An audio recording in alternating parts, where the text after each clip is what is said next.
episode 20 of Austin Alia's Sports Podcast. Happy New Year's, first of all, to everyone Yes, sir. out Happy there. New Year. Happy New We're Year. here. We made it to 2024. Crazy. And you made it to episode 20. That's at least, what do we say, 5 months? 5 for the months. podcast? 5 months to the day, basically. Holy crap. Yeah, man. 5 months. Time flies by. I'll tell you that. Heard that. Yeah, it's been good, though. Enjoyed it. It's been fun. Oh, for sure. Yeah, this is very fun. I think hopefully everyone listening can see our improvement. I think we're doing pretty good. Yeah, I think we're getting Week better in, every week week. out. I don't even want to listen to our first one. No. We got to delete those, bro, and just start from now and just say, all right, 2024. Yeah. This is our first episode, episode 1, and we just episode casually 1, season flowing. 2. That's what it's gonna be. This is gonna be season go. 2, episode 1. I like that. Pilot, we got rid of that. It's over. We're on to the real shit now. A lot to talk about. We won't be talking much baseball anymore until the Rangers do something fun. So we probably won't talk baseball until March, most likely, because it doesn't look like the Rangers are going to do shit. Football playoffs are around the corner. You guys are in the presence. You guys are listening to a 2-time fantasy football champion right here. Dude. 2 different leagues.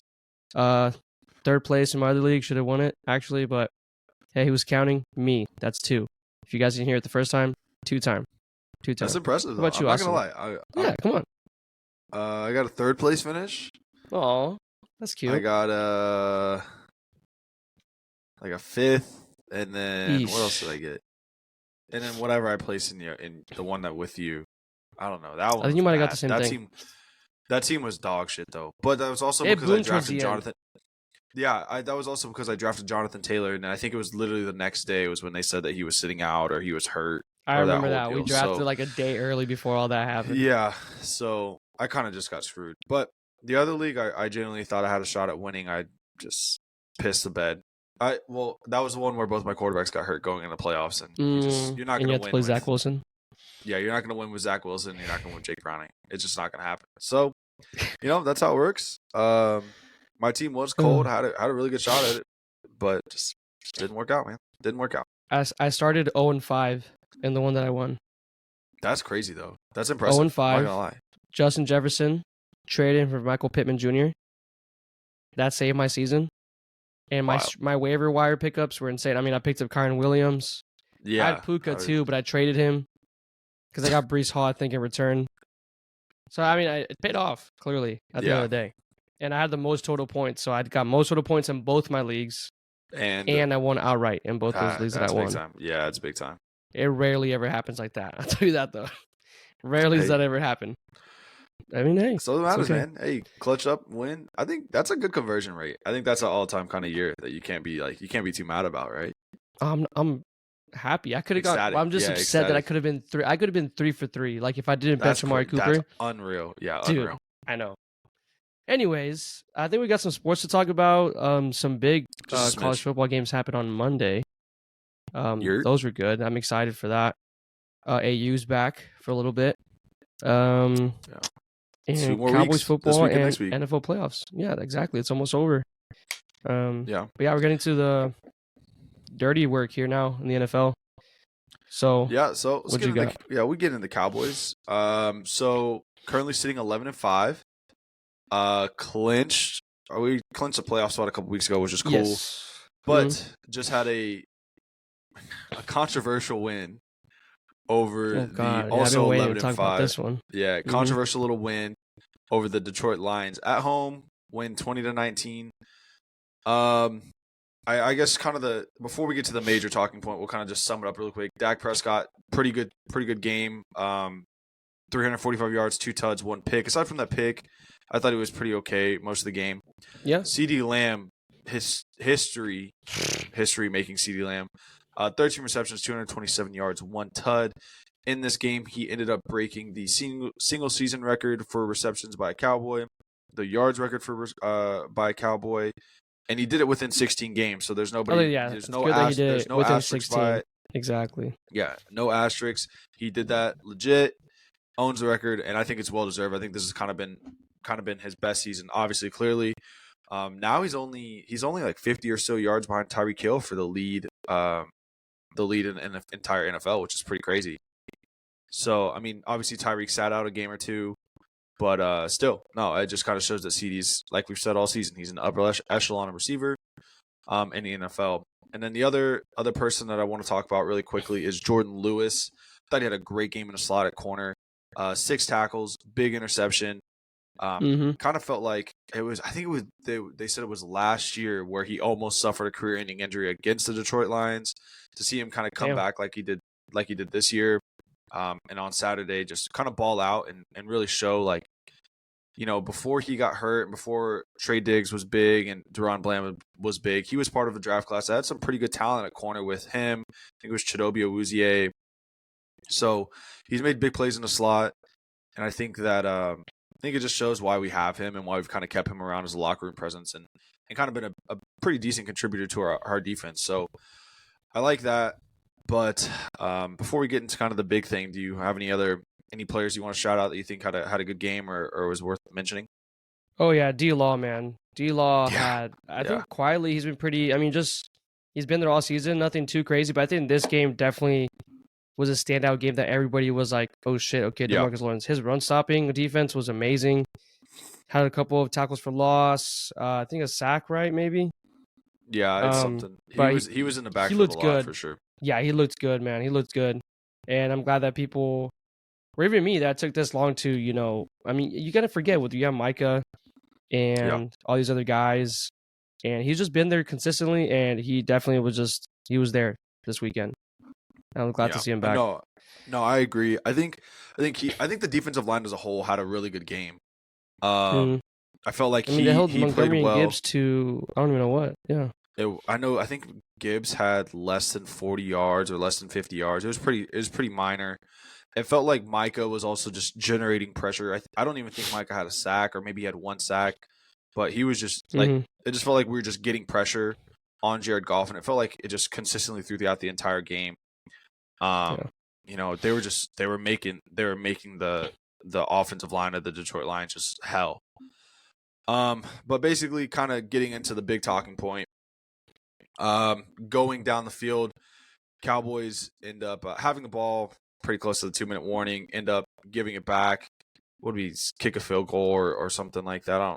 We kicked the field goal. Yeah, kicked a field goal. It kind of was like another bad clock management kind of deal by Mike McCarthy. Yeah, we kept throwing the ball for some reason. Yeah, it's kind of happened just all run the year. Clock down. Oh gosh. Yeah, which I guess looking back on it, Dak said that was on him. He was the one that was kind of trying to throw the ball, just kind of getting a little greedy. The first big mistake comes just before the 2-minute warning. The refs call an illegal tripping on Peyton Hendershot that basically would have iced the game. It ended up being a 15-yard penalty, pushing him behind the chains, but just basically making ended up being a 30-yard difference on what we should have had versus what we got. Looking back in the film, Aiden Henderson, which is the defensive end for the Detroit Lions, is actually the one that does the tripping, and therefore it was just a blown call. You know, run a play. But honestly, if that call happens, Cowboys probably ice the game. They're able to hold on to the ball, run the clock out, gets them a first down. The Lions at that point have no timeouts.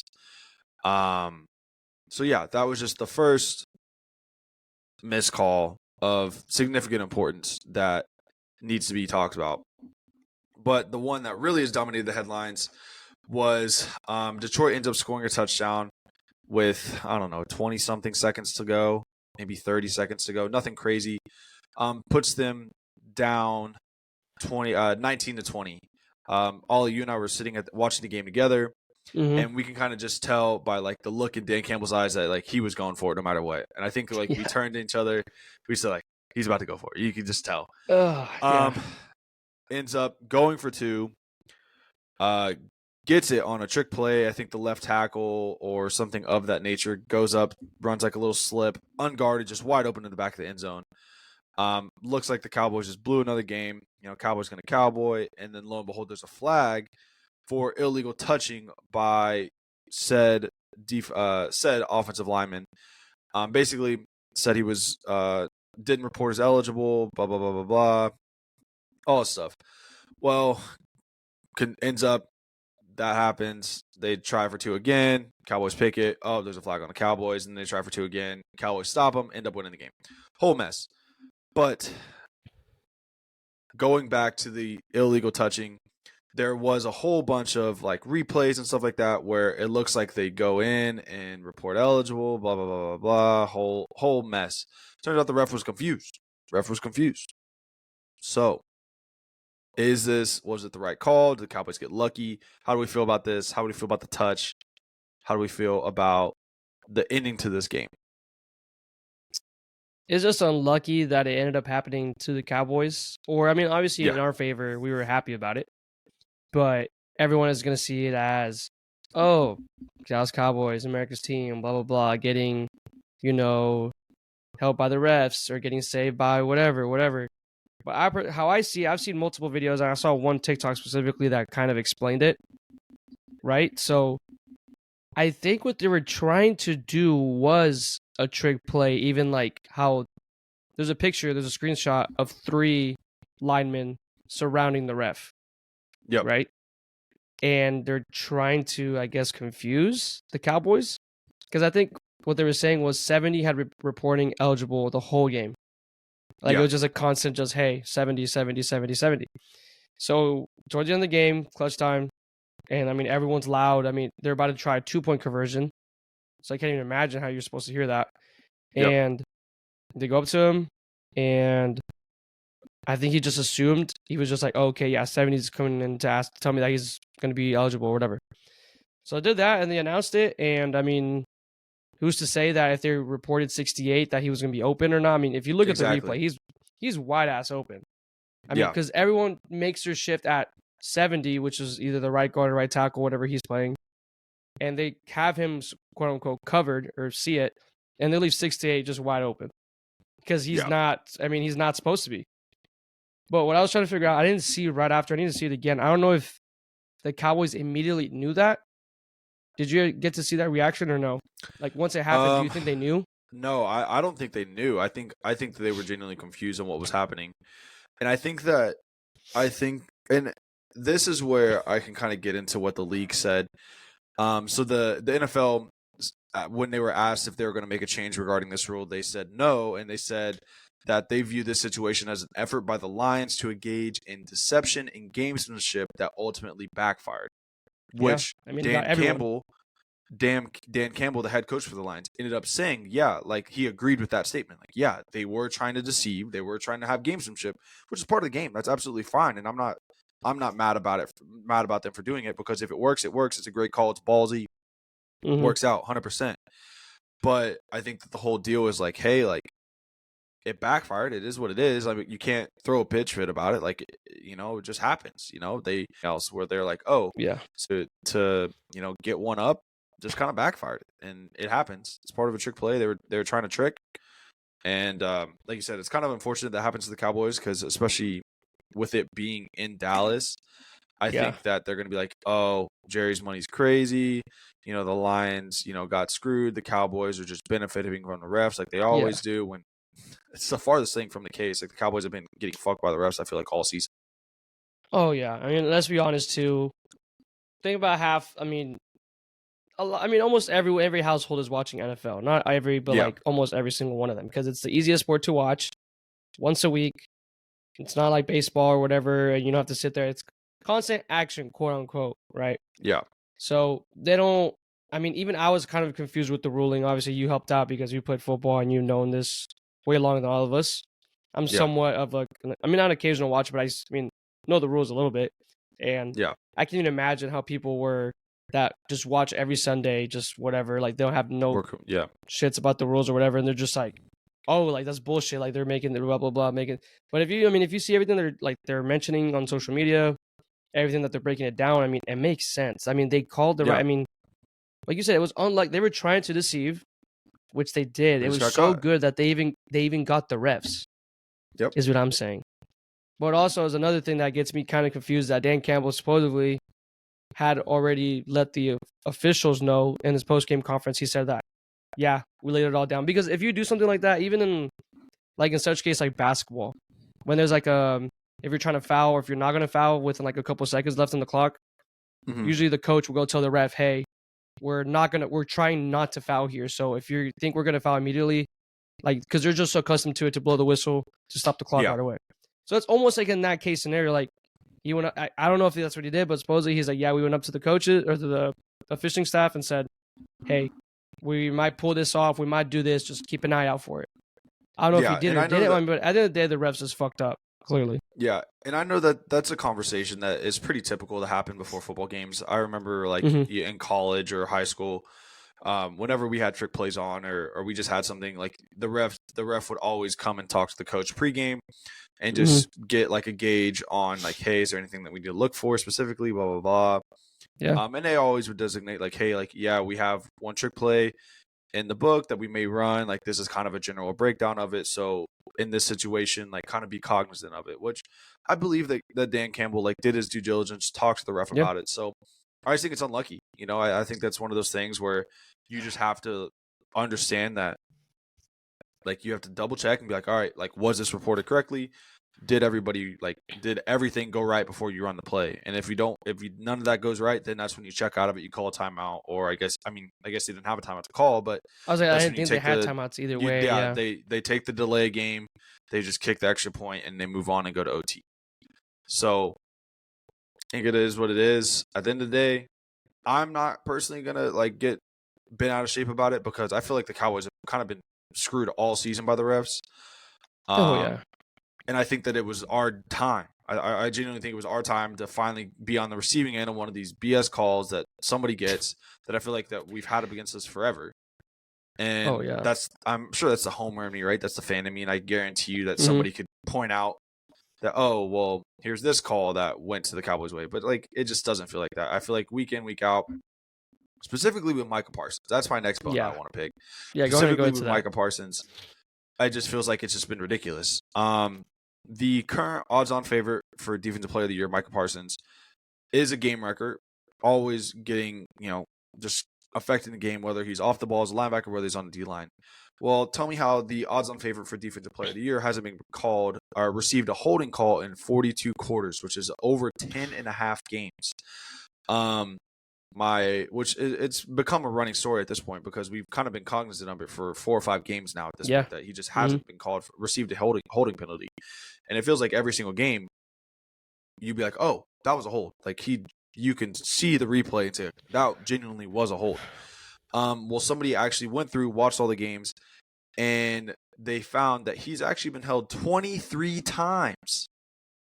23 times in 42 quarters. That's a 10-yard penalty. And who's to say that, like, that's not something that, could have been a hold when, let's say, the Dolphins, right, are going in to trying to kick a field goal to win the game, or that changes a whole lot, the whole momentum. I mean, the Eagles, the first time around in Philadelphia, who's to say that they weren't holding him? Like, stuff like that is just kind of bullshit that we've, like, as Cowboy fans, we've watched all season long, and, like, kind of seen, like, hey, like, Micah should be getting more than this. He's not. And I think that 23 times is kind of it's just ridiculous. And I know that the Cowboys finally made some appeal to the NFL Refs Association or something like that about, hey, like, here's all this evidence that he's been held multiple times. Yeah. Why has he not received a holding call? So who's to imagine, like, what his sack total would be too if he just hasn't been held 23 times, even if it was 10 instead of 23. And you think, like, superstars, like, you see it in the NBA, LeBron, Luka, Shea, or you name it, they usually get the ref side on every single call. Yeah. You know? They call for it, like, okay, yeah, we'll give it to you. Like, it's usually like the star favoritism. And here is just like the total opposite. It's Micah Parsons on the Dallas Cowboys, the defensive player on the Dallas Cowboys, America's team, and he's getting no fucking calls. None of them. And, like, it changes the whole game, because, I mean, you could go through every single snap and probably get a holding call from every single person. At least one person's holding. Absolutely. Yeah, you're not going to call 100%. it every time, clearly. You're not going to call it every time because you want the flow of the game to keep going. But this is insane. Almost, what was it, 10 and a half games? Yeah, almost 10 and a half games where there's no holding call against them, and you can count 23 times at least in the 42 quarters. It just That's happened. it's just kind of it's unrealistic, and they're gonna keep doing it. They're gonna keep doing it. Like the offensive line's gonna keep doing it until they get caught. Yeah, and they're not gonna get caught, and that's the problem. And it's I don't know. I'm just gonna go back. That's the star on the helmet, baby. I mean, it is what it is, I suppose. This is crazy though, man. Fuck. Yeah, it's unreal, and it's just frustrating. Like I mean, you can see it in his face too. Like he's frustrated because he's coming off the field like getting just manhandled by two people at a time, or like because he's getting double teamed every play, triple teamed occasionally throughout games too, and just to be held like that is just absolutely ridiculous. So yeah, and if you like you said the sack stuff too. Like if people are looking at it and go, oh, but Micah isn't doing so and so in numbers. And it's like he can't get to the man. They won't let him. Yeah, they're genuinely illegally they're making him. They're cheating. Yes, they're cheating. They're cheating. Like, and props to him because if you see him, he really doesn't flop. I don't know if you can flop on a hold. You can probably sell a little bit more, but he's trying so hard to just push through the hold. But at some point, you just can't. Like, there's a reason why you're not allowed to do it. Yeah, and like right now he has 13 sacks on the season. Who's to say that 5 of those holds don't end up in a sack? And he's sitting at 18 easily. And now his defensive player of the year is just like that much more solidified. So I don't know, man. It sucks, and you kind of feel for it. I don't know. If you're not a Cowboys fan and you're listening to the podcast, which I mean, thanks, I guess, because we kind of talk a lot of Cowboys on here, but like, just be on the lookout for it next time you watch a Cowboys game, because as a neutral, genuinely you can count. I mean, the stats say it, like 2 times a game you can see a blatant holding call on Micah Parsons, and they're just not being picked up. So I don't know, man. Definitely frustrating. The refs just kind of been in the hot seat, the kind of the topic of discussion all week, I guess. So I have one more little piece of Cowboys news. They brought back Lyle Collins on a practice squad deal.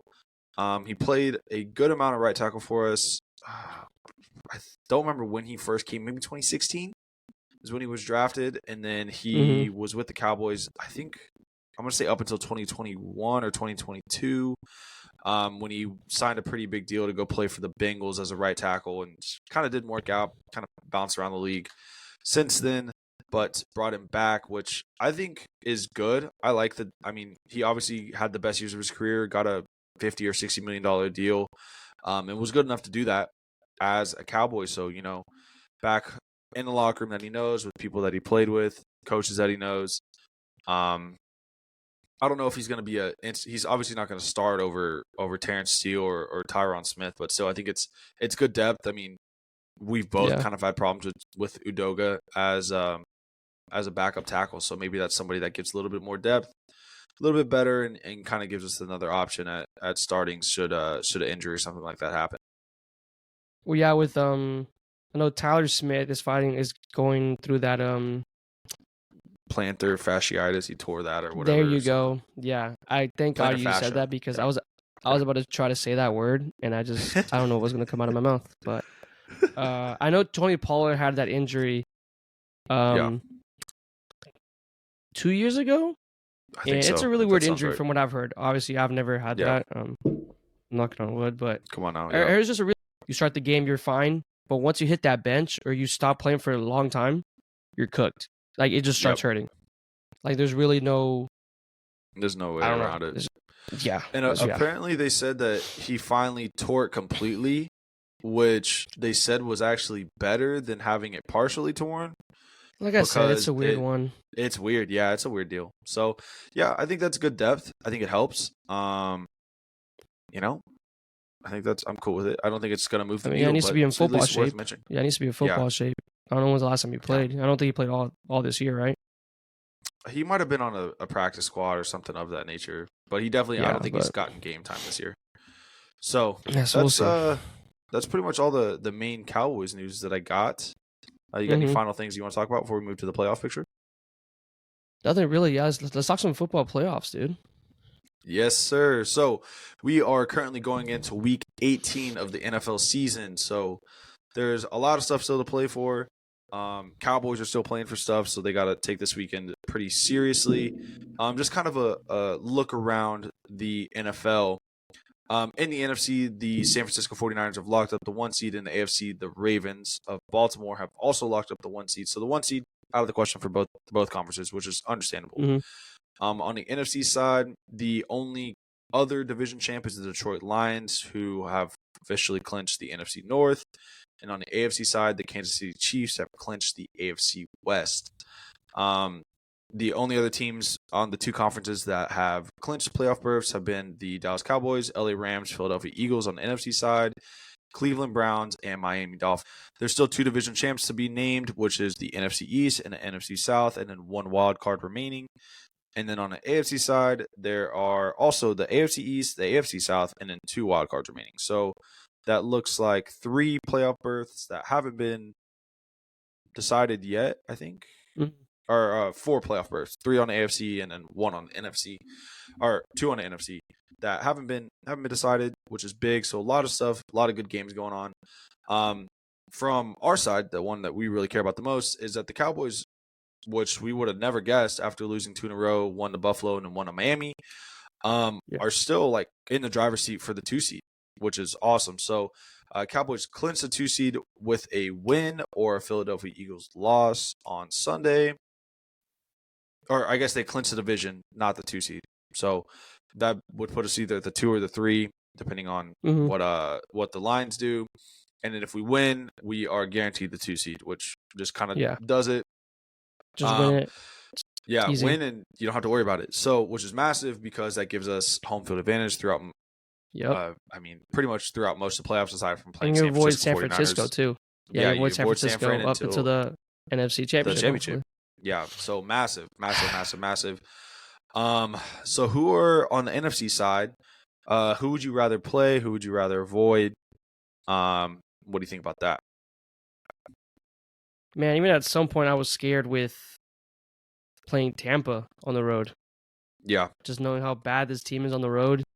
I know. And I mean, if you get a home game right now, I think if it were to end right now, it's Packers, Green Bay. Yeah, that's correct. And I keep seeing all these memes of people just getting all these flashbacks of, haunting Aaron Rodgers. Des caught it. When Dax rookie year, right? Dax rookie year in 16. Dax rookie year when James Cook got. Yeah, I think both. Definitely 16. That was the James Cook year. It's got to be Aaron Rodgers, right? It's not the Green Bay Packers. I'm not worried about Jordan Love. I'm sorry. I'm not. I totally agree too. I would be more worried about Seattle stealing the 7th seed than I am about Green Bay stealing the 7th seed. The Rams. How do you feel about the Rams? I think they're hot already right played now. Them. Yeah, I think they're hot right now. We did play. Yeah, we played them early in the year. I think they're a better team. Since the bye week. I want to see since the bye week they were like 6-1 at one point or something of that nature, something crazy. Yeah. Yeah. Matthew Stafford. I don't think we play Cooper Kupp. Was he healthy? No, he was hurt. Okay. So since November 5th, which is their first game, I guess the week after us, they have lost 2 and won 6. So they're 6-2 in their last 8 games, which was since the bye week. So that just kind of shows like that's a team that's hot. I mean, yes, their last 3 games have come against the Giants, which the Giants aren't very good, and they won by 1. They barely won. It was a missed field goal. Yeah, they beat the Saints by 8 at home. The Saints aren't very good, and then they beat Washington by 8 at home. Again, Washington not very good. So they're still winning games. They're winning games, which is what you got to do. I mean, we've said it week in, week out. Like winning in the NFL is hard. There's a lot of really good teams out there, but still, I don't want to say I'm not worried about them, and I wouldn't be worried about them, but I think the Cowboys should still do their thing. But obviously, right, it's hard to win 2 games in a row because it's the same team in the same year. So that's always something to be concerned about. I would honestly rather be more concerned about playing Seattle as a 7 seed than anybody, because I'm not too concerned about the Packers. I mean, the Packers have kind of been all right. it would be Jordan Love's first playoff game, so there's that. Minnesota still kind of has a little bit of a shout, but I'm really not worried about them either because of their QB issues. And then I don't think that there's a way for New Orleans and Tampa to make it. Maybe there is. I don't know. But yeah, I think they have to win the division. I don't think they'll make it. Yeah, to the wild card. I think either of them have to win the division because I think they play each other this weekend or something of that nature. Yeah, and they have that fucking record's ass. That yeah, they're both that division. 8-8. Yeah, 8-8, and I think the champ will be 9-8 or 8-9, something of that nature. So yeah, man, I don't know. I'm not super concerned about it. I think my biggest worry is the Cowboys got to go take care of business, got to beat Washington on the road, which is going to be tough because it's on the road. But still, I think the Cowboys are figuring some kinks out. That was a big win. Even though the whole how we won is kind of in question, I think it's still a win. It's still big. Kind of gets us back on track after those last two losses. Yeah, man, that's kind of how I feel about the playoff picture on the NFC side. Yeah. No, I think the Rams are the one that are scaring me, even though they haven't been consistently, like you said, comfortably winning games. But we didn't. I'm looking right now. We didn't play Kyren Williams. Yeah. My fantasy goat. We didn't play him, so he will be playing, and he looks insane right now. I mean, Puka's kind of going down a little bit, but you got Puka, Cooper Kupp, Tutu Atwell. Is he still healthy? Yeah, Tutu Atwell, I think is healthy. Tutu Atwell. I mean, that's a pretty dangerous wide receiver trio, and I think what kind of screws us over is the wide receiver trios. Like you said, the Seahawks. We're scared of the Seahawks. You saw what they did to us with all their receivers too. They got 3 receivers. It's just gonna test the defense. But are you just quick with the Cowboys? Are you concerned with our offensive struggles recently or no? I think that it's more of an issue on being solely going through one player, which we should. I think CD's the guy. But I think that it's also that we're not a balanced team right now. We're pretty much solely relying on Dak to win games. Yeah. It's kind of been like that most of the season. Tony Pollard just hasn't really done shit, and I think part of that is the offensive line. They're not giving him the room to run, but also it's partly on McCarthy too, because they're not committing to the run early and often. So I think that it's a little bit of everything. I think that whether people want to admit it or not, I think that ultimately play calling and stuff like that changes in high leverage situations, which that's what the playoffs are, right?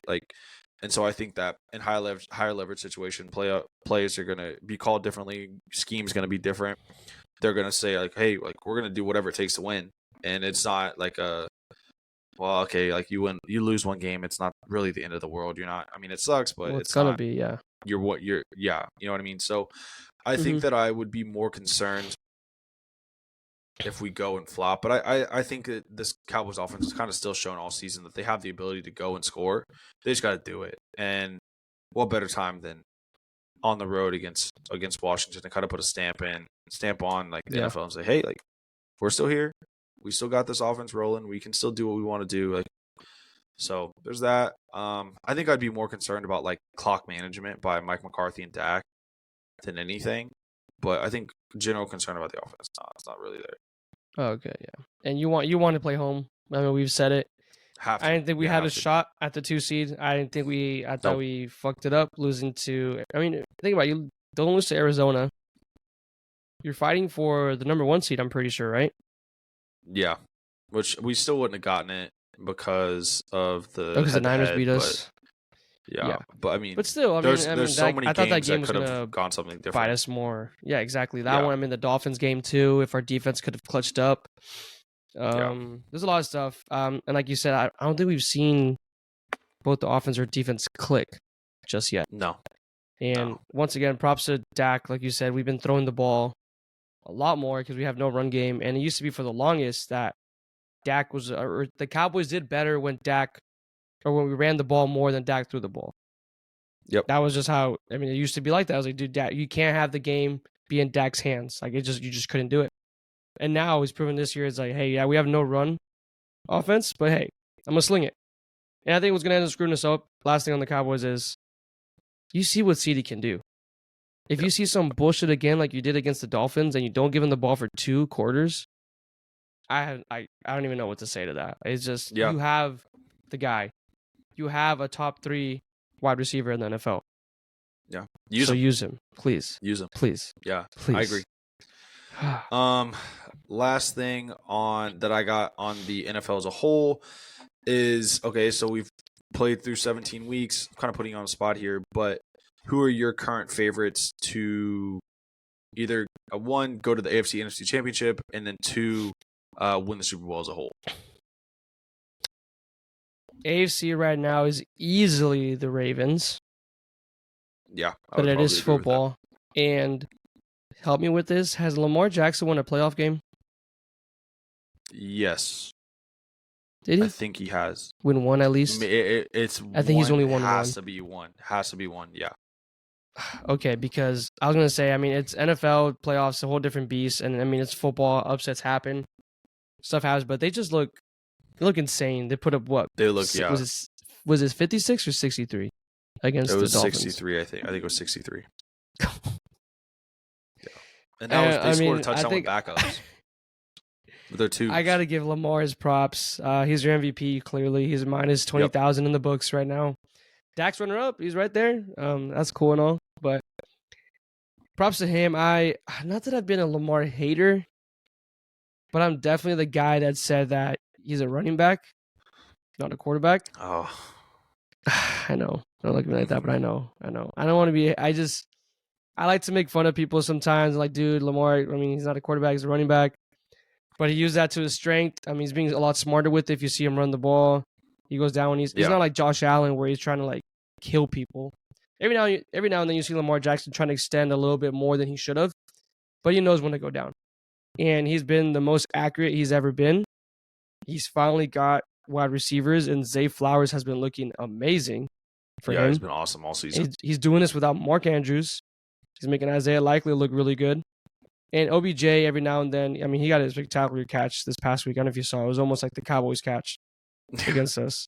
But yeah, I mean, every now and then you got him. And then they just have a good run game too. With who is it right now? Justice Hill and Gus Edwards? Is it Gus Edwards? No, I think Gus Bus. Is it Gus Bus? Nah, it wasn't Gus Edwards that got hurt. It was somebody else. It was they had another guy that got hurt, I think. Because I had Gus Edwards for a second. But okay. But yeah, no, I really like the Ravens. I mean, their defense looks really good too. Like, they just looked at the most complete. Oh yeah, Gus Edwards and Justice Hill. Yeah, there you go. Yeah. But yeah, I think they should make it. Will they? I mean, I don't know. If they for sure made it, I mean, why would we be watching the NFL in the first place? But that's why we watch. But I have them, AFC, NFC champions. Oh God. I can't say the Cowboys. I'm sorry. I just can't. No, I can't do it either. I think it's what's crazy is I don't think you can say the Cowboys. I don't think you can say Philly. Because definitely not Philly. As bad as the Cowboys have been playing, like Philadelphia has been playing worse, which is unreal.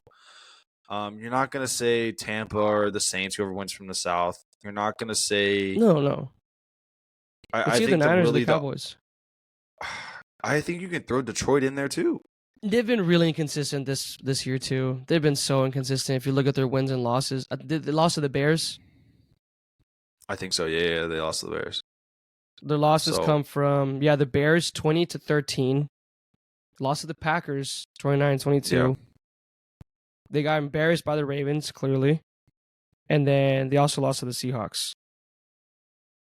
So I don't know. I mean, I think that if you want a dark horse on the NFC side, I can see Detroit making a little noise, and I can see the Rams making noise because the Rams have been there. They won the Super Bowl not that long ago.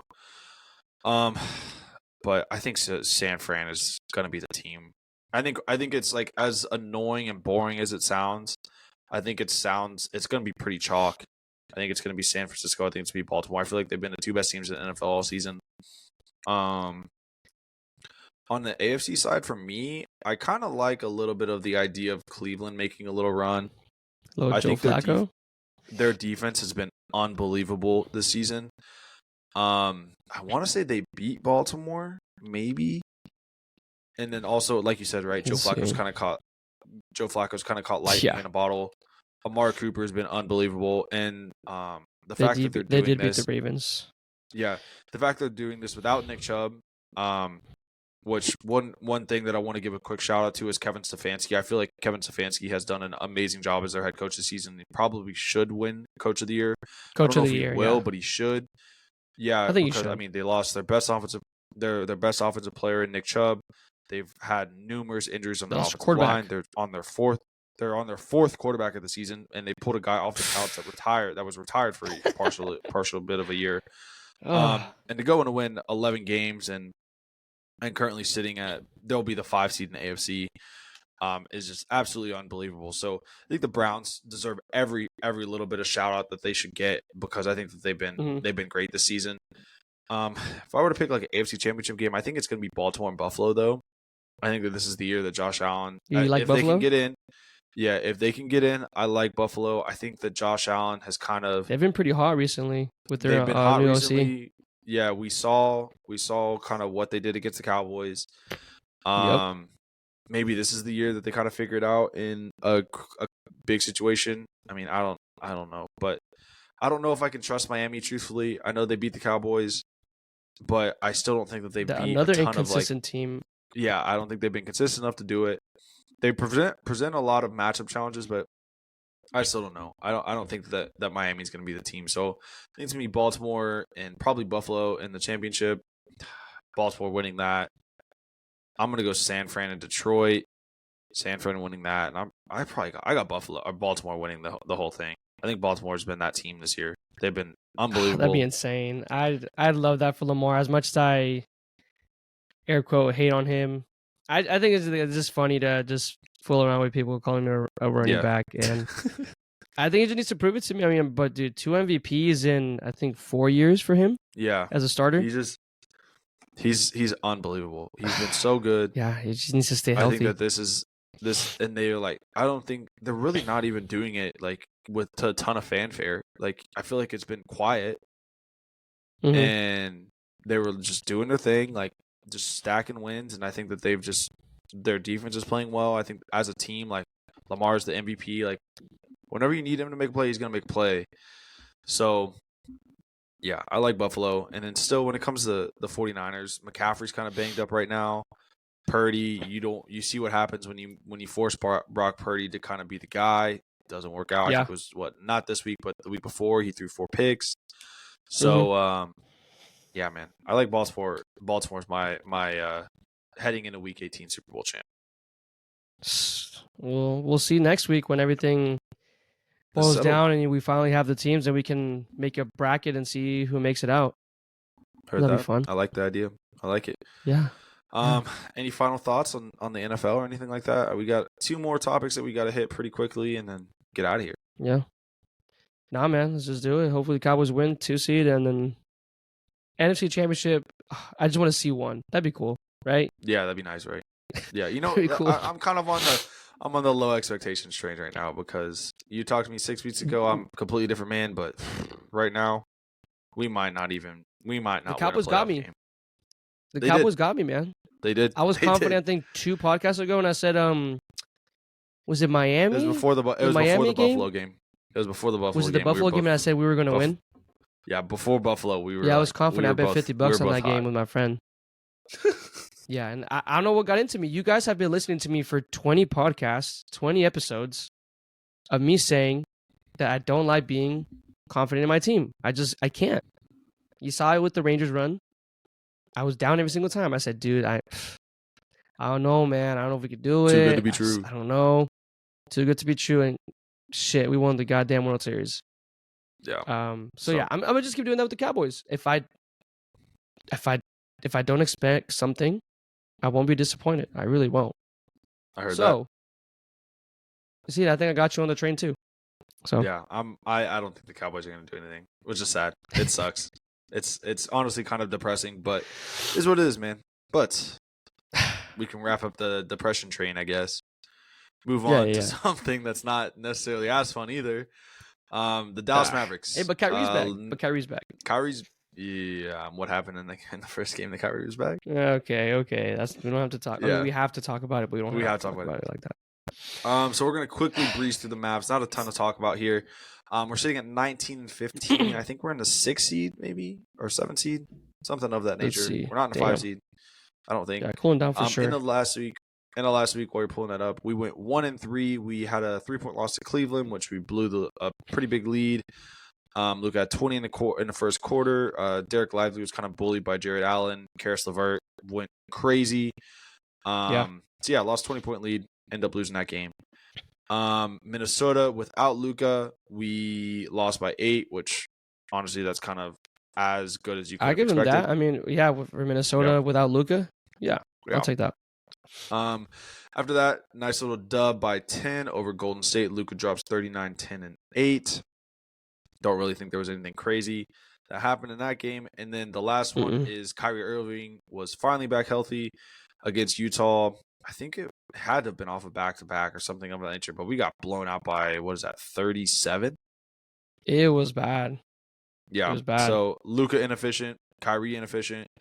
We kind of talked a lot about a 3-guard lineup with Dante Exum, Kyrie, Luka, who was it? Derek Jones Jr. and Derek Lively. Yeah. In the first game back, we're all healthy. We saw it, and Dante Exum played 11 minutes in the game versus what he's been doing these past couple games. So I don't really know. I mean, who knows? Maybe it was just one of those days. Whatever it was. I mean, I watched the game. It was very frustrating because you know who Fontecchio is? Yeah, he led the team with 24 points, and he started off the first quarter with 12.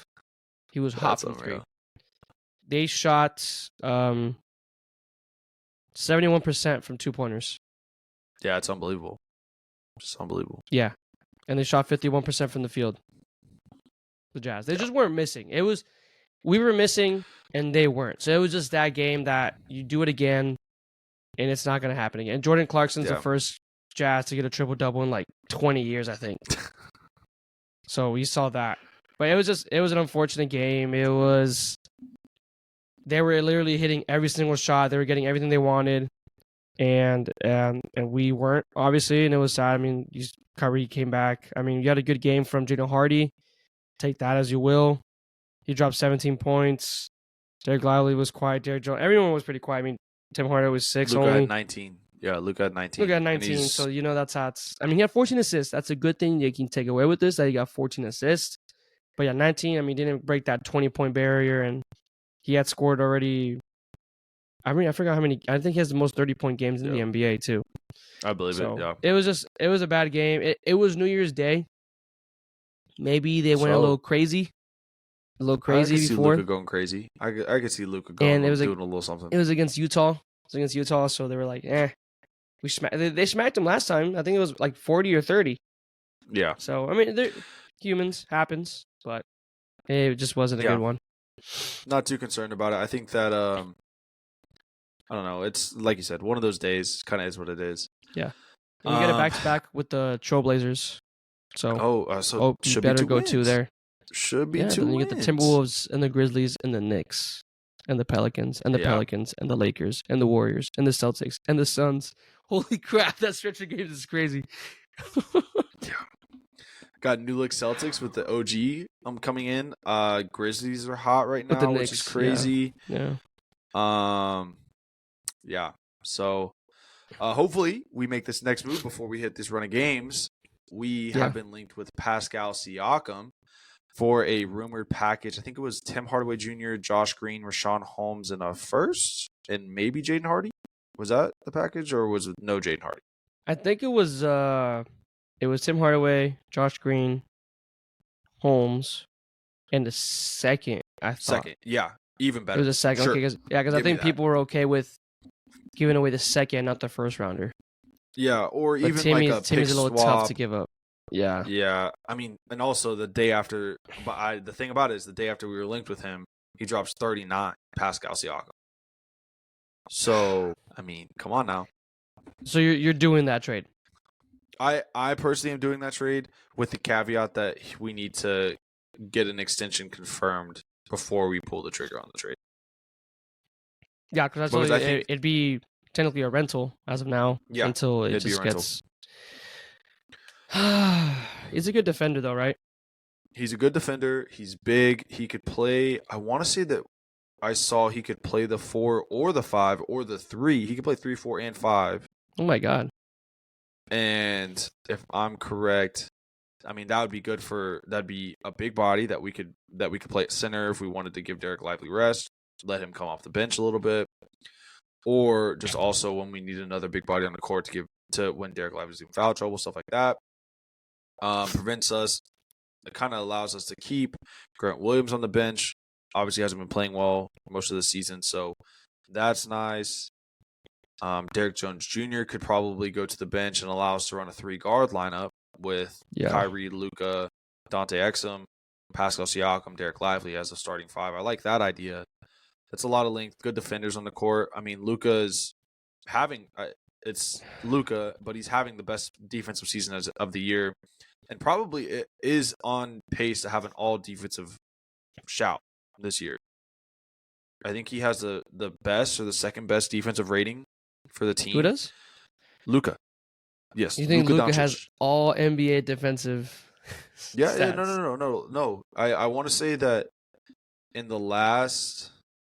He has been playing good defense. It looks like he's been trying a little bit more. He was averaging like 2 blocks, 2 steals a game at one point. This last week or so. Yeah, just Luka and defense doesn't sound... It's right. It doesn't sound like it makes sense, but he's playing good defense. So yeah. I don't know, man. I think it's good. I think it's a good move. I think it's it's that one piece. Is like, why not? I mean, like we need, and it kind of gets us out of some contracts that are a little longer. I think Tim has only 1 year left, but Josh Green, we just signed that extension to him.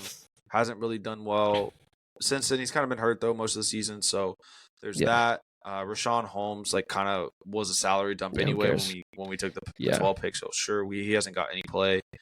So I think getting out of those contracts, getting Pascal, he's a legit third piece. Like I like the idea. I think it's something. The more you talk, the more I think about it. I say fuck it. I say get rid of Timmy. Just do it. Yeah, let's do it. I mean, Pascal Siakam's a NBA champ, 2-time All-Star, 2-time All-NBA. And like you said, he's versatile, can play a lot of different positions.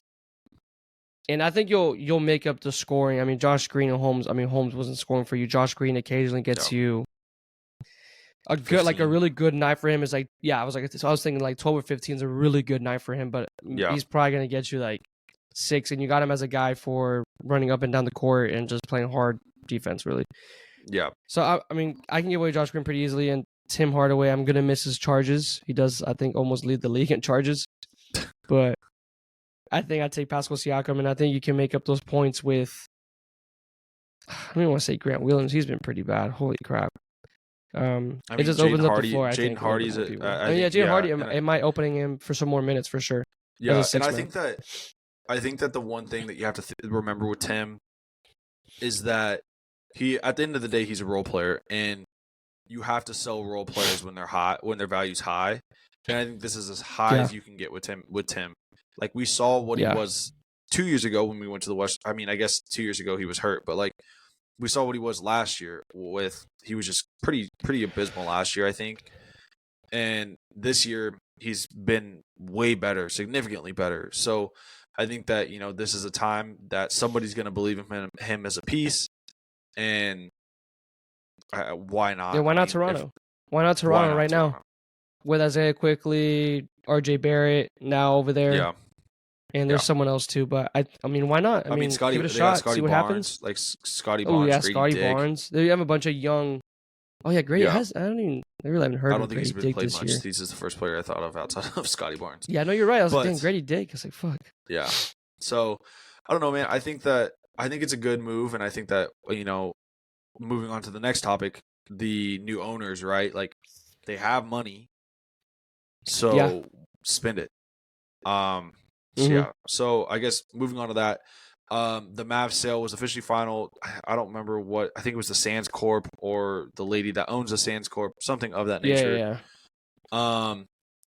To when talking to Cuban, Mark Cuban, they had basically said do what you got to do. Like, I want to win in regards to the luxury tax. Yeah. So basically, you can expect them to spend money and want to do that. I mean, they obviously have the money to be competitive, and so they're going to spend it. Whereas like Mark Cuban maybe was a little more frugal with some of his spending, some of his money. Mm-hmm.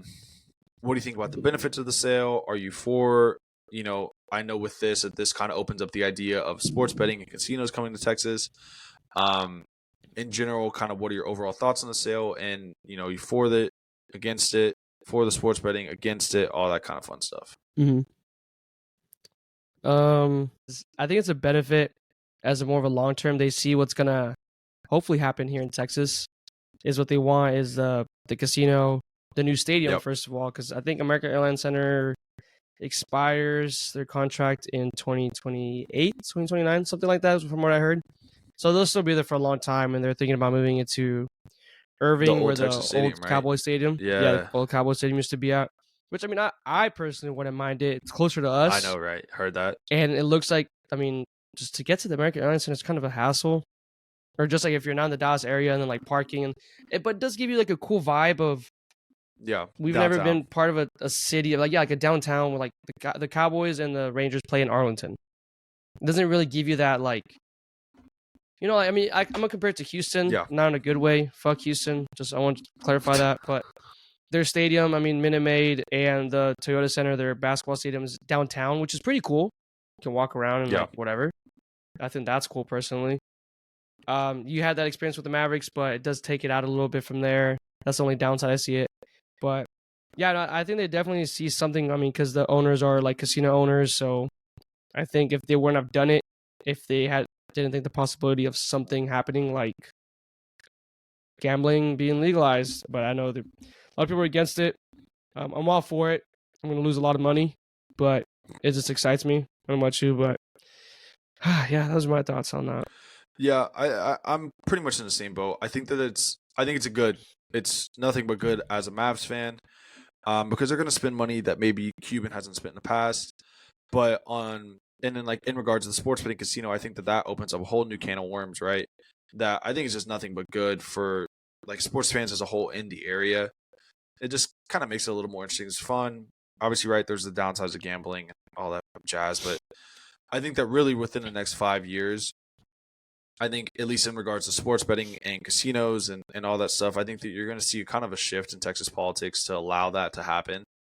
So I think, I think that they're playing this for the long game, and I think you're right? Like once they're kind of shooting for all this to kind of happen around the same time. The American Airlines Center lease running up, new stadium, opportunity for sports betting to be legalized, they just purchased that new site where the site of the old Texas Stadium. So I think that kind of all this is going to go into play to where like we're looking like Luke is currently 24, like he's going to be in his prime, 29, opening a championship window.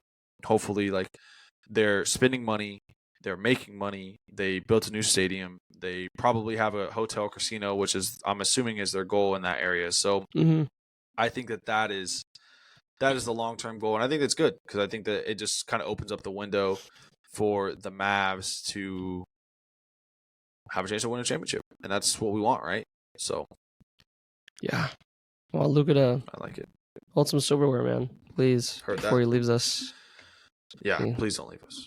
Bring Jokic here. Don't let him go to Denver. Yeah, so that's pretty much Mavs talk. Not really much going on. I mean, it's early in the season, so still a lot of stuff happening. Kind of as we get towards the end of the season, and football's over here shortly, I guess. Kind of hit on that a little bit more. That'll be kind of more of the front stuff, but for now, kind of on the back burner. And the last major topic is AU Austin University. The college football playoff semifinals were last night on Monday. And just kind of quick recap what I thought about the games. National championship prediction, kind of all that stuff. So the first one, the afternoon game, was the Rose Bowl with Michigan, who was the 1 seed, versus Alabama in the 4 seed. Game ends up going to overtime. Alabama was leading for most of the game. Michigan comes back, scores, ties it up with like a minute and a half to go. Ends up forcing overtime, which Michigan ends up winning 27-20. I thought it was a boring game. Jalen Milroe, there was a whole soundbite about his clothing line, and Lank let a naysayer know, which he did not. Lank, I would say. Michigan, he was horrible. I think he had 130 yards passing, maybe. Just kind of an abysmal play call on fourth down to try and score to keep Alabama in the game. Draw. So, yeah, it was just bad. JJ McCarthy, 221 and 3 tuds. Michigan, after 3 times, this is their 3rd time trying. They finally win a college football playoff semi.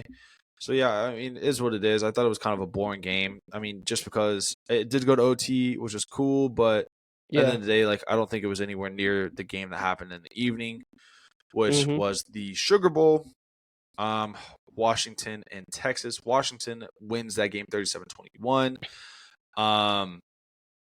Michael Penix is that motherfucking guy. I said that he was the best. I liked Washington to have a really good shot at winning the national championship, coming into the playoff, because they had the best quarterback. And lo and behold, what does their best quarterback do? Michael Penix goes out, drops 430 yards, 2 tuds, and just balls. He's that guy. He is that dude. Definitely a better overall, more fun game than the Rose Bowl. I mean, Washington almost gave the game away, allowed Texas to get back into it. I was really, really impressed with that final play that I don't remember the name of the defensive back for Washington is, but just as textbook as you can get of a pass deflection in the end zone. If he doesn't make that play at that time, they're catching the ball in the end zone, wins the game. Texas is a whole different story, and it's a Texas-Michigan game and the championship. So before we get to national championship predictions, do you have any thoughts on those 2 games? I know we quickly summed them up. Were you impressed by anybody specifically? All that stuff. If you had a chance to watch them. Yeah, so I golfed Monday. Yeah, I golfed Monday. Went to Pluckers, saw a little bit of the first game, and we saw the very first play, JJ McCarthy tries to, I don't know, throw it out, I think, but he just throws it into an Alabama defender and gets lucky that he was out of bounds, then came back in. And then there's the special teams, I think, for UT. And bro, why do UT have a guy with a cast taking punts and kick returns? That's a good question. That's a really good question. Makes no sense. Oh man, this just reminds me why I don't watch college football, dude. Once again, but no, it was. I did watch. I watched the first quarter of that game. I knew the over under was. Like a very 65. Yeah, it was 65 for the Sugar Bowl, and then it was 40.5 or 45.5, I think. Yeah, I think for 45.5. the Michigan Alabama game. So barely cashed. So that was a good line. They knew it was gonna be a more defensive game or just a stinker of offensive. I guess my question to you is, what are your thoughts on JJ McCarthy, and is he going to the draft? Is he declaring? I don't know. I don't know if he does. I think he will, right? He's 26-1 as a starter. I think it kind of depends on what he does this game, or what he does in the championship. If he wins, I think he's absolutely gone. But if he loses, I think there's a good possibility that he could stay. But then again, right, it depends on if Jim Harbaugh stays and all that stuff. Yeah. I could see him going, but I don't think he's going to be anything special. He's not, like, overly big. He's not – I mean, he wins. That's fine. But he also plays a dog shit schedule in the Big Ten, and Michigan is even more dog shit with their non-conference games. So, I mean, I saw him in person when TCU played Michigan in this Fiesta Bowl last year, and he was just, like, abysmal. It felt like he was that little meme of that dog, like, just peeing on the floor right in front of you. Like I feel like that's him, and I love that meme, bro. I love that. I don't like. I feel like I'm as much of a Big Ten hater as I can be. I don't like Ohio State. I don't like Michigan. I think that they're annoying, and I think that, like, I just want nothing but the worst for Michigan. So I guess that kind of extends to JJ McCarthy. So I hope he goes to the draft, and I hope he's undrafted. And I don't know. I mean, he won't be undrafted. I don't think he's undrafted. No, but I don't think he's anything special. I think he's good. I will say he did make a couple. I'm not saying he's special. Yeah. Yeah, I think he made a couple really, really nice throws on the run yesterday, which I think will translate to the NFL. But I think that, the odds of him being a superstar in the NFL, nah, I don't think so. No. He just reminds me of Zach Wilson. Not his play. Yeah. Just he reminds me of Zach Wilson. His the way he carries himself. Yeah, absolutely. Yeah, 100%. and then him and his pregame routine, taking off his shoes, popping a squat. Yeah, field goal post. Weirdo. Yeah, I guess that's cool and all. Absolute weirdo. Yeah. And then I guess on the other side with Keanu Rivers, what do you think is up for him next? I think he's coming back. Is everything that I've read is that he's coming back. Wow. Okay. Which I think is he's guarantee you. Don't think he's ready. A good amount of money. He's good. He's making a good amount of money in NIL. I think he's a good player. I really do. I watched a good amount of him at Texas, just being in the Big 12 and stuff like that. I think you're right though. I don't think he's ready for the NFL. And I mean, his first season starting, so last season at UT, it wasn't really very good. This year was definitely a step up, and I think that there was just some throws, especially you can kind of see it in clutch time yesterday, specifically on the last drive where there were just some throws that were just kind of errant or just necessarily weren't in the best place to give his team a chance to win. So I think that a season in the SEC against a little bit better competition on the defensive side of the ball will definitely do wonders, but he's got a lot of weapons right now, and I think Xavier Worthy, which is one of his receivers, are leaving, if I'm correct. So, and I think A.D. Mitchell is going to be leaving too. So he's going to be losing some weapons. So it's kind of going to be on him next year to take a step, which I think he can. But yeah, I think that he's probably coming back if I were to guess. Okay. And then I got two more questions for you. Okay. How happy were you that UT lost? And on top of that, if it was UT Michigan, who would you have rooted for? If it was UT Michigan, I don't know. I probably would have rooted for Michigan, I guess. Because as a TCU fan, I wanted to hang my hat on the fact that in the 14 playoff era, TCU was the only team from Texas to win a playoff game and the only team in the Big 12 to win a playoff game. And so I wanted that to stay, which it did, thankfully. Okay. So that's pretty cool. Yeah, shit. Yeah, so obviously, right, Texas lost, so that didn't happen. So they still haven't won a playoff game. No other team in the Big 12 has won a playoff game. So it just shows TCU season last year was a little bit special. But I was extremely happy that Texas lost. I'm a pretty big Washington fan. I like Michael Penix.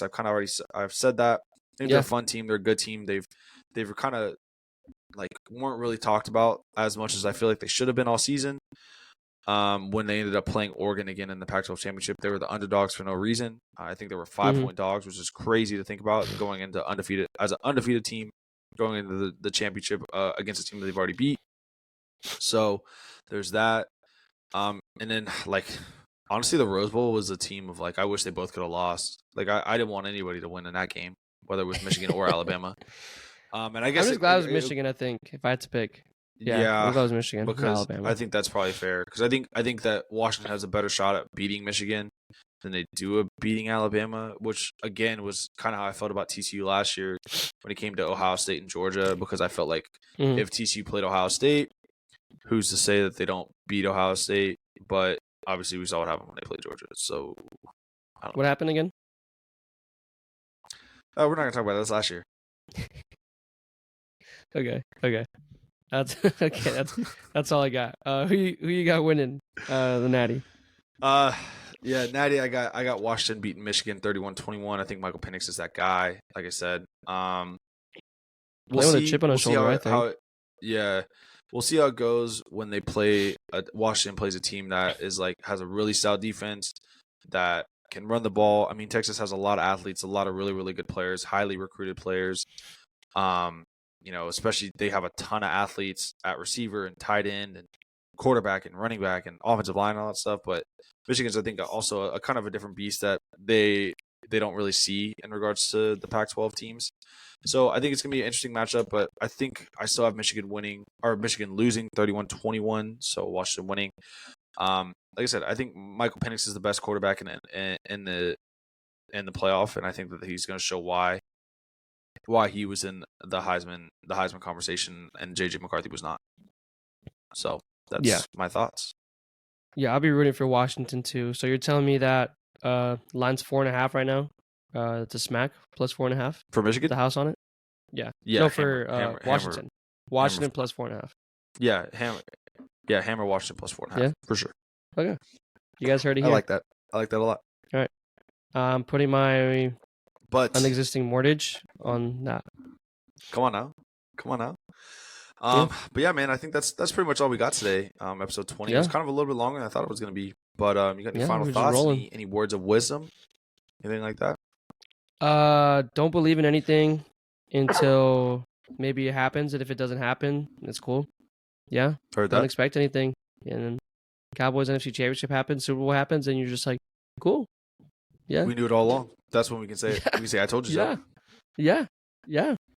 I was a believer. But guys, thank you guys so much for listening. This was episode 20 of Austin Ollie Sports Podcast. Make sure you check us out. Instagram, TikTok, YouTube. Go follow us. So all this stuff is in the show notes, guys. So thank you guys so much for listening. We'll see you guys next time. Peace.